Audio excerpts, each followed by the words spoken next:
Seja bendito o Cordeiro que na cruz por nós padeceu. Seja bendito o seu sangue que por nós pecadores verteu. Eis que no sangue lavados e tendo no coração os pecadores remidos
Graça e paz do Senhor Jesus Cristo sejam com cada um dos irmãos, com as suas famílias, com a nossa amada Igreja Presbiteriana Central de Bom Sucesso e também, é claro, com a sua igreja, você que nos acompanha neste culto ao Senhor, você que celebra conosco a presença do Deus vivo. É chegado o momento de ouvirmos a voz de Deus através da sua santa palavra. Eu queria te convidar a fechar os seus olhos. Vamos orar juntos? Convide as pessoas que estão contigo aí na sua casa para pararem tudo o que estão fazendo. Momento precioso é o momento do culto ao Senhor. Domingo é o dia em que nós nos dedicamos para ouvir a voz de Deus, para praticar a fé que Ele tem nos ensinado, para nos dedicarmos a aprender mais da sua palavra.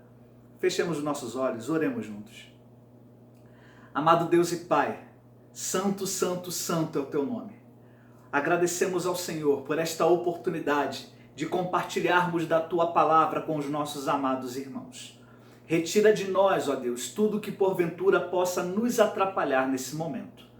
Abra a nossa mente, abra o nosso coração, que caia por terra, Senhor, qualquer preconceito da nossa parte e que nada, ó Pai, venha nos impedir de ouvir a Tua doce voz. Em especial te pedimos por aqueles que ainda não tiveram um encontro salvador contigo através do teu Filho Jesus Cristo. Que este dia seja dia de salvação para a glória do teu nome. É o que nós te pedimos, nos lembrando também daqueles que sofrem pelas enfermidades, clamamos pela cura, faça a tua vontade. Nos lembrando daqueles que estão desempregados, clamamos para que as portas sejam abertas, abençoa o teu povo. Nos lembrando também, Senhor, daqueles que estão sem esperança para viver, transforma os corações para que nasça o amor de Cristo dentro deles. Em nome de Jesus. Amém. Quero te convidar a abrir a palavra do Senhor lá no livro de Josué, capítulo número 3, e teremos uma explanação deste capítulo em duas partes. Agora pela manhã vamos ler todo o capítulo, mas somente alguns pontos serão abordados e logo mais no culto da noite completaremos os outros pontos a serem abordados. Josué capítulo 3, versos 1 a 17. Levantou-se, pois, Josué de madrugada, e tendo ele todos os filhos de Israel partido de Sitim, vieram até ao Jordão, e pousaram ali antes que passassem. Sucedeu, ao fim de 3 dias, que os oficiais passaram pelo meio do arraial, e ordenaram ao povo, dizendo: quando virdes a arca da aliança do Senhor vosso Deus, e que os levitas sacerdotes a levam, partireis vós também do vosso lugar e a seguireis. Contudo, haja a distância de cerca de 2.000 côvados entre vós e ela. Não vos chegueis a ela, para que conheçais o caminho pelo qual haveis de ir, visto que, por tal caminho, nunca passastes antes. Disse Josué ao povo: santificai-vos, porque amanhã o Senhor fará maravilhas no meio de vós. E também falou aos sacerdotes, dizendo: levantai a arca da aliança, e passai adiante do povo. Levantaram, pois, a arca da aliança, e foram andando adiante do povo. Então disse o Senhor a Josué: hoje começarei a engrandecer-te perante os olhos de todo Israel, para que saibam que, como fui com Moisés, assim serei contigo. Tu, pois, ordenarás aos sacerdotes que levam a arca da aliança, dizendo: ao chegardes à borda das águas do Jordão, parareis aí. Então disse Josué aos filhos de Israel: chegai-vos para cá e ouvi as palavras do Senhor vosso Deus. Disse mais Josué: nisto conhecereis que o Deus vivo está no meio de vós, e que de todo lançará de diante de vós os cananeus, os heteus, os heveus, os ferezeus, os girgazeus, os amorreus e os jebuseus. Eis que a arca da aliança do Senhor de toda a terra passa o Jordão diante de vós.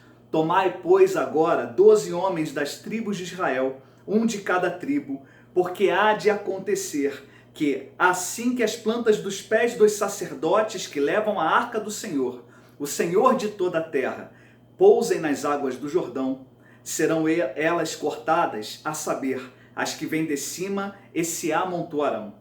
Tendo partido o povo das suas tendas para passar o Jordão, levando os sacerdotes a arca da aliança diante do povo, E quando os que levavam a arca chegaram até ao Jordão, e os seus pés se molharam na borda das águas, porque o Jordão transbordava sobre todas as suas ribanceiras todos os dias da cega, pararam-se as águas que vinham de cima, levantaram-se num montão, muito longe da cidade de Adã, que fica ao lado de Sartã.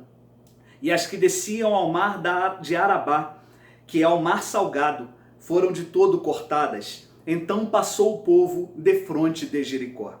Porém, os sacerdotes que levavam a arca da aliança do Senhor pararam firmes no meio do Jordão, e todo Israel passou a pé enxuto, atravessando o Jordão.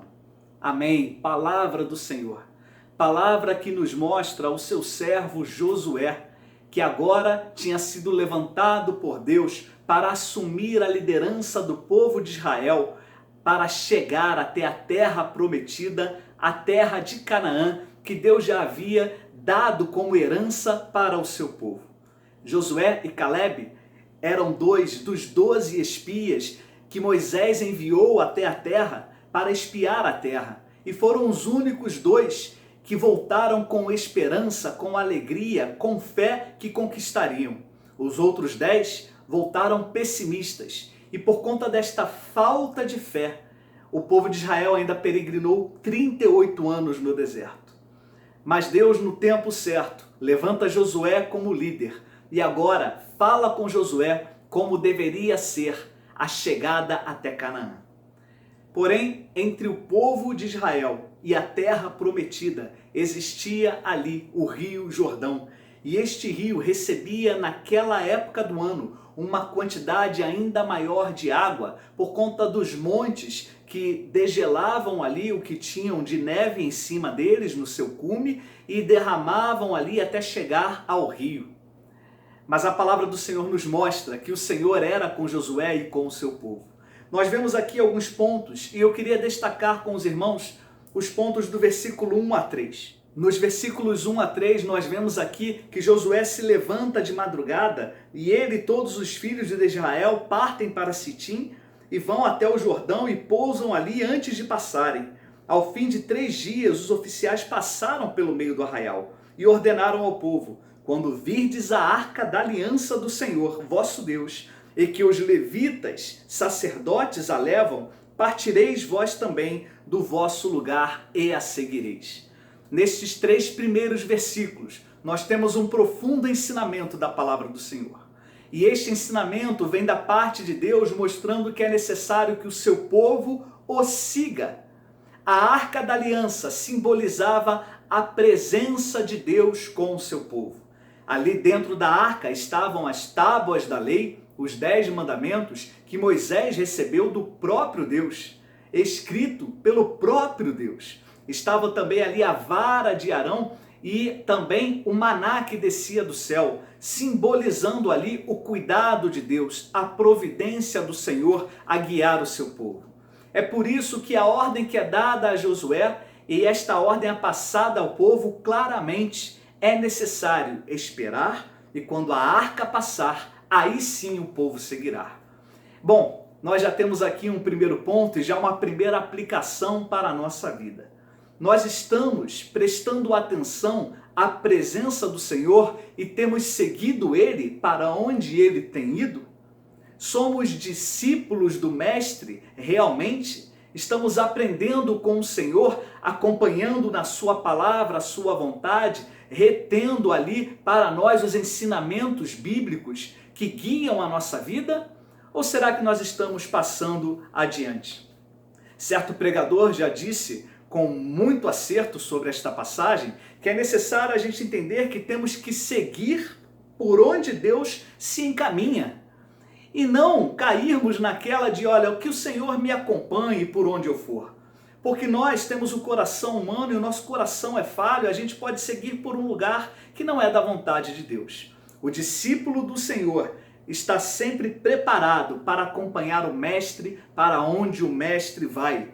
Não foi assim que lá no Novo Testamento nós aprendemos de Jesus que todo aquele que quisesse seguir o Mestre deveria tomar a sua cruz, negar a si mesmo e então seguir o Senhor Jesus. devemos nos dirigir para onde o Senhor está se manifestando, manifestando a sua glória e o seu poder.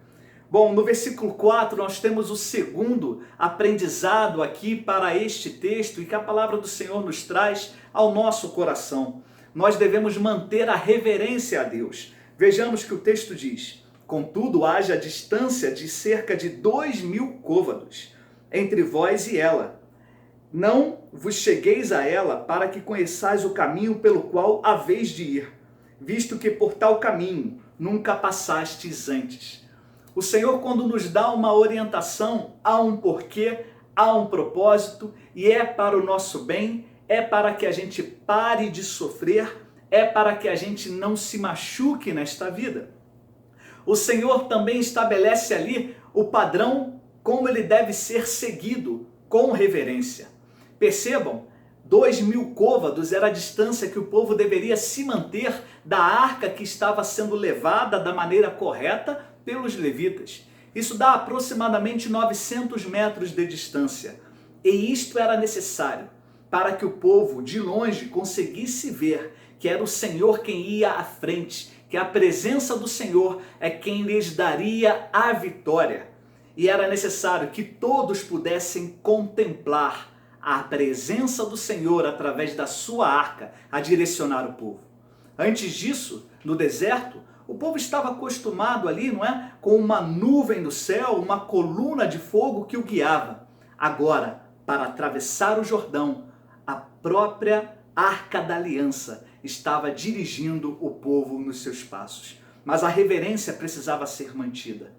Os levitas levavam adequadamente, cumprindo a ordenança do próprio Deus. E o povo precisava manter a distância em reverência para que todos pudessem ver a Deus, para que todos pudessem contemplar a manifestação da glória do Senhor. Nesse ponto eu gostaria de convidar você também a uma reflexão para aplicarmos isto na nossa vida. Será que nós temos obedecido esta reverência ao Senhor? Ou será que nós temos nos aproximado de uma maneira irreverente dele? Não temos buscado uma relação em que somos realmente servos, filhos e filhas do Senhor, mas temos talvez dito o que o Senhor tem que fazer, ou por onde ele tem que agir, ou quando ele tem que operar o seu milagre. Longe de nós, irmãos, cairmos neste erro. A reverência ao Senhor ela é necessária. Mesmo que haja profunda intimidade, não se perde a reverência com o Pai. O Pai é Pai. Nós somos filhos. Devemos a Ele obediência o tempo todo. Caminhando agora, irmãos, aqui para o terceiro ponto, quando Josué diz ao povo: santificai-vos, porque amanhã o Senhor fará maravilhas no meio de vós. Este santificar, ele é necessário, foi para o povo e para nós também. Precisamos entender que o povo de Israel, naquela caminhada de 40 anos, já estava ali contaminado, já tinha se envolvido com outros povos e já estava adorando a outros deuses. E isto pesa na questão de que Deus observa e não se agrada porque ele não divide a sua glória com ninguém.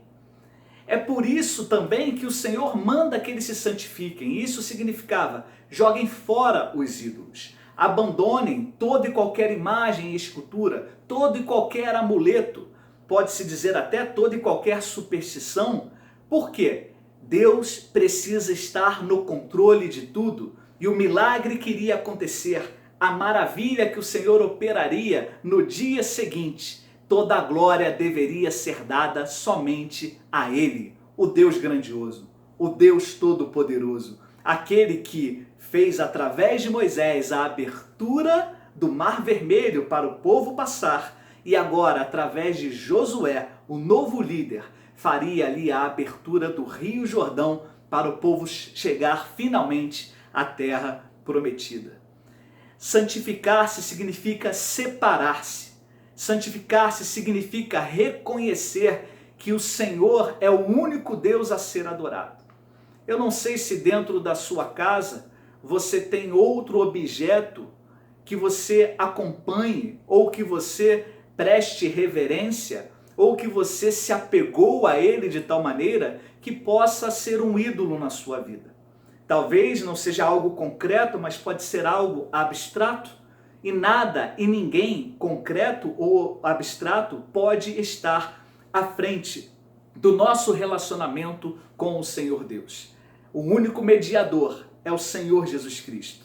Aqui neste texto que nós lemos, a mediação era através da Arca da Aliança, que simbolizava a presença do Senhor em meio ao seu povo. É tempo de santificação.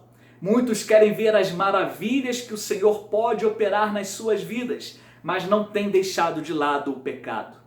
O Senhor Deus faz questão que o pecado seja abandonado. Porque se não fosse abandonado, o povo chegaria à terra prometida e não abandonaria nunca mais. Afinal de contas, mesmo diante dos erros, mesmo diante das falhas, dos maus pensamentos, da idolatria, das palavras torpes, ainda assim Deus estaria agindo. Mas não é assim que aprendemos nesse momento. O Senhor quer se manifestar a nós, como se manifestou ao povo de Israel, mas para isso ele pede a santificação do seu povo. O quarto e último ponto que nós veremos aqui nesta manhã diz respeito ao versículo número 6. O versículo número 6 nos diz assim: E também falou aos sacerdotes, dizendo: Levantai a arca da aliança e passai adiante do povo. Levantaram, pois, a arca e foram andando adiante do povo. Nós temos aqui uma ordenança do Senhor nosso Deus aos levitas, aos seus servos. Nós também somos servos do Senhor e eu sei que o Senhor tem nos ordenado também, através da sua palavra, algumas atitudes que devemos ter. Aqui, aos levitas, era ordenado, e eles assim cumpriram, levantar. Eles tinham uma vara especial que passava ali nas argolas da arca, que era uma arca feita de madeira, uma madeira especial, mas coberta com ouro, e eles levantavam para que o povo entendesse que o Senhor é que estava sendo exaltado através daquele ato, daquela passagem ali no rio, que o Senhor é que precisava ser glorificado, exaltado nas alturas, o grande Deus de Israel, o Senhor dos exércitos. Talvez quando você olhe para um texto desse nos dias de hoje, você pense, é mais um milagre que Deus operou. Mas para aquele povo era diferente. A gente precisa entender e a gente precisa se lembrar que ali talvez já fosse uma segunda geração, que muitos nasceram no deserto, talvez tivessem muitos idosos junto com eles, quem sabe ali crianças, mulheres, gestantes, mas o Senhor se manifesta. Não era Israel um povo de guerra, no sentido que não sabia mais manusear armas, já estavam há muito tempo no deserto. E o Senhor vai dizer de que forma a vitória será obtida: através da obediência à sua palavra. Vejamos, irmãos, que até agora o Senhor nos manda seguir a presença dele. O Senhor nos manda manter reverência a ele. O Senhor nos manda santificar-nos para que possamos ver as maravilhas que o Senhor tem preparado para nós. E agora, no quarto ponto e último desta meditação da manhã, precisamos destacar a presença de Deus. Os levitas obedeceram, exaltaram o nome de Deus. Como tem sido a sua obediência ao mandamento do Senhor? Você tem exaltado a presença de Deus e aquilo que Ele tem feito na sua vida? Como tem sido a exaltação do Senhor na sua vida? Você tem demonstrado através do seu testemunho e das suas palavras que o Deus Todo-Poderoso é quem opera maravilhas na tua vida? Ou quando você consegue uma vitória, você estufa o peito e fala, mas eu também me esforcei muito. Eu também me dediquei, eu me preparei, e em nenhum momento você diz, o Senhor me deu saúde. O Senhor cuidou da minha família enquanto eu trabalhava. O Senhor me deu aí a prosperidade. O Senhor me protegeu para que eu avançasse adiante em meio aos perigos. Destacar a presença do Senhor na nossa vida. Esse é o ponto final desta meditação e eu gostaria de te convidar a estar atento para isso. Toda honra e toda glória devem ser dadas ao Senhor em tudo aquilo que fazemos ou tudo aquilo que conquistamos. É do Senhor, é para o Senhor, é para a glória do Senhor.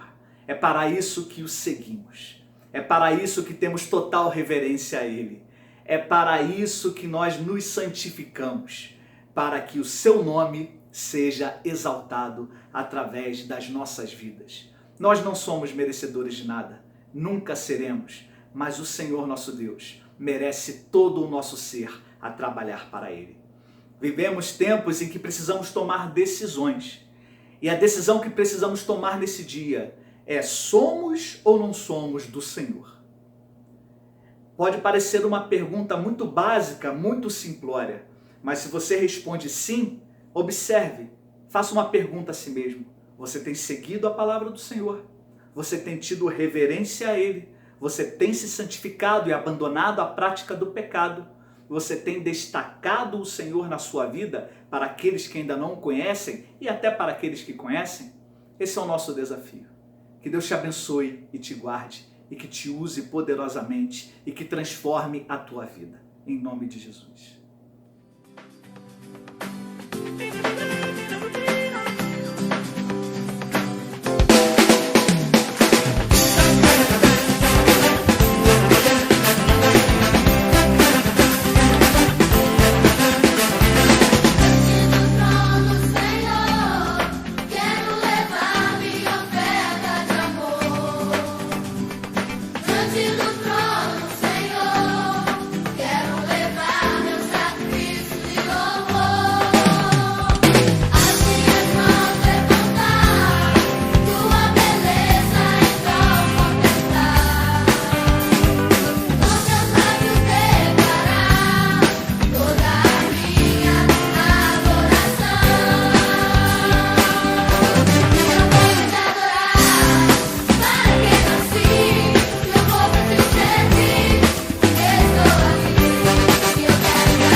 Quero levar minha oferta de amor diante do trono, Senhor. Quero levar meu sacrifício de louvor. As minhas mãos levantar, tua beleza então contemplar. Com meus lábios declarar toda a minha adoração. Se não for pra te adorar, para que eu nasci. Se não for pra te servir, porque estou aqui. Se eu quero te adorar, eu te adorar. Se não for pra te adorar, para que eu nasci. Se não for, porque estou aqui. Se eu quero, Senhor, te adorar. Senhor, estou aqui.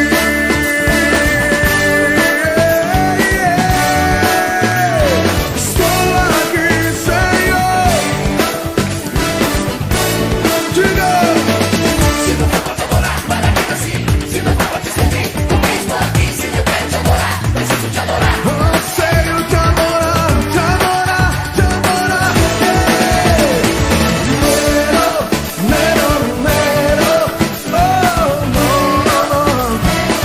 Queremos te adorar, Senhor.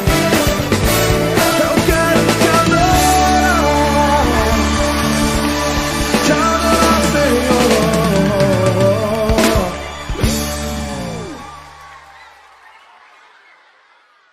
Deus eterno, Deus maravilhoso, agradecemos ao Senhor por este ensinamento tão profundo da Tua Palavra. Agradecemos ao Senhor porque o Senhor tem cuidado de nós. Agradecemos ao Senhor porque o Senhor tem nos dado uma nova chance neste dia de nos reconciliarmos contigo, de observarmos aquilo que fizemos de errado, aquilo que magoou algum parente, aquilo, ó Pai, que tem influenciado negativamente na nossa família, na nossa igreja, no nosso trabalho. Ó Deus, nós clamamos ao Senhor que nos guie pelos teus caminhos, que nos ensine, Senhor, e nos dê a cada dia mais vontade de te seguir. Toca no nosso coração com o toque do teu Espírito Santo, cada dia mais, para que tenhamos a reverência necessária a ti. Em nome de Jesus, nos incomoda, Senhor, para que ao nos aproximarmos do pecado ou ao pecado vir à nossa mente, que possamos repreendê-lo, nos afastar, resistir ao diabo, para ver o diabo fugir de nós e assim o teu nome ser glorificado em nossas vidas. Faça-se a tua vontade nas nossas vidas. Nós pertencemos ao Senhor. Em nome de Jesus. Amém.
Que a maravilhosa graça do Senhor Jesus Cristo, nosso único e suficiente Salvador, que o amor de Deus o Pai, Criador dos céus e da terra, que governa sobre todos nós, que as doces consolações e a comunhão do Santo Espírito de Deus repousem sobre a vida de cada irmão e de cada irmã, do menor até o maior.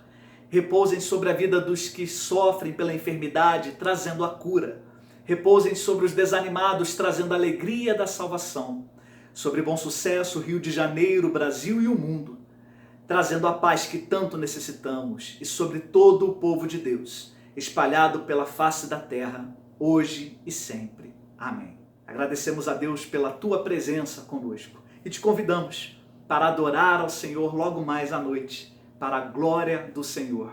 Eu creio que o Senhor quer te ensinar ainda mais através desse texto. Fique na paz do Senhor Jesus.